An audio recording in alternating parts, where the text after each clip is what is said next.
Olá, tudo bem? Estamos aqui para mais uma explicação sobre o período da grande tribulação, sobre o reino de Cristo na Terra, sobre o Apocalipse. E nesse vídeo eu quero falar sobre o propósito do milênio de Cristo aqui na Terra, do reino milenar. Nós vamos entender um pouco mais quando lermos lá em Mateus capítulo 5, verso 7, no Sermão do Monte. E aí eu vou trazer as principais causas ou os principais efeitos desse reino aqui na Terra. Depois que Satanás foi preso, nós lemos lá em Apocalipse capítulo 20, verso 1, 2, né, ele será preso por 1000 anos. E depois que Jesus descer na terra, no Monte das Oliveiras, destruir as nações que estavam contra Israel, querendo exterminar o seu povo, ele vai instituir aqui na terra o reino milenar.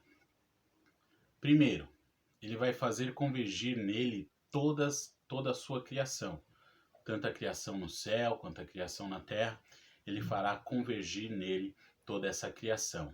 O segundo ponto aí do reino de Cristo aqui na terra é estabelecer a justiça e a paz no planeta inteiro, eliminando toda rebelião contra Deus, né? Você pode comprovar isso lá em 1 Coríntios capítulo 15, verso 24 até o verso 28. O terceiro ponto é fazer Israel ocupar toda a terra que lhe pertence e ser a cabeça de todas as nações, ou seja, o trono de Cristo será estabelecido em Jerusalém. Ele vai se assentar no antigo trono que pertencia a Davi. Então esse é um dos pontos aí da palavra de Deus. Nós podemos ver isso. Se você pegar lá o capítulo 12 de Zacarias, você vai ver isso com mais calma. Isaías capítulo 11, no verso 10, você vai ver isso com mais clareza. E lá em Gênesis também, capítulo 15, verso 18, você vai entender um pouco melhor sobre esta visão profética. No quarto, cumprir as profecias a respeito do Messias, tá? Então, esse reinado milenar também é para cumprir algumas profecias que a Bíblia fala lá em João capítulo 18, verso 3, João 19, 11, né?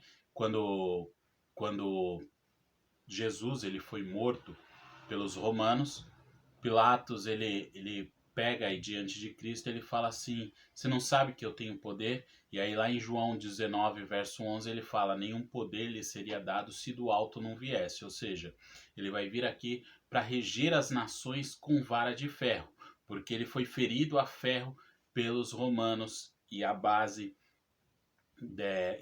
do seu reinado será para reger as nações com vara de ferro. Você também pode ver em Daniel capítulo 2, verso 44 e 45, falando sobre as profecias que serão cumpridas nesse reino milenar. E o milênio, sim, ocorrerá nessa terra. 1 Coríntios capítulo 6, verso 2, lá fala que os santos hão de julgar o mundo. Então, nós como igrejas seremos como ministro. Não tem o presidente hoje? Ele delega as ordens e os seus ministros, cada um na sua posição, eles fazem aquilo que o presidente quer ou com uma visão uma visão até às vezes melhor, porque cada um é especialista na sua área. Cristo estará sentado no trono de Davi e de Jerusalém nos dará ordem, nós como igreja, para governarmos todo o planeta. Então, você que está aí do outro lado e quando estiver na glória com Cristo, terá funções para serem delegadas ao povo que estará na terra. Israel e as nações que permanecerem vivas aqui na terra, essas serão governadas por Cristo e pela igreja, que seremos arrebatados. Só que neste período nós já teremos um corpo glorificado e uma mente semelhante à de Cristo. E detalhe, as pessoas que viverem nesse período aqui na terra, elas usufruirão de um bem, de um benefício tão grande com Cristo, que algumas pessoas terão idades como de árvores. Isso mesmo, pastor. 300, 400, 500 anos. Então viverão muitos e muitos anos na presença e no reinado de Cristo, onde não vai ter tristeza, não vai ter choro, não vai ter doença, não vai ter fome. A riqueza será em grande abundância, uma abundância tão grande que não existirá pessoas mendigando ou passando fome aqui nessa terra. E nós como seus ministros e embaixadores aqui na terra, o ajudaremos a governar e a estabilizar este reino milenar. No próximo vídeo, eu vou falar para vocês sobre os pontos essenciais que nós estudamos até aqui. Falarei também sobre a liberdade que será dada a Satanás após esse período e como será o julgamento. Espero que você tenha gostado, deixe seu like, se inscreva no canal, divulgue esse canal a outras pessoas, que me ajuda bastante, e até uma próxima vez.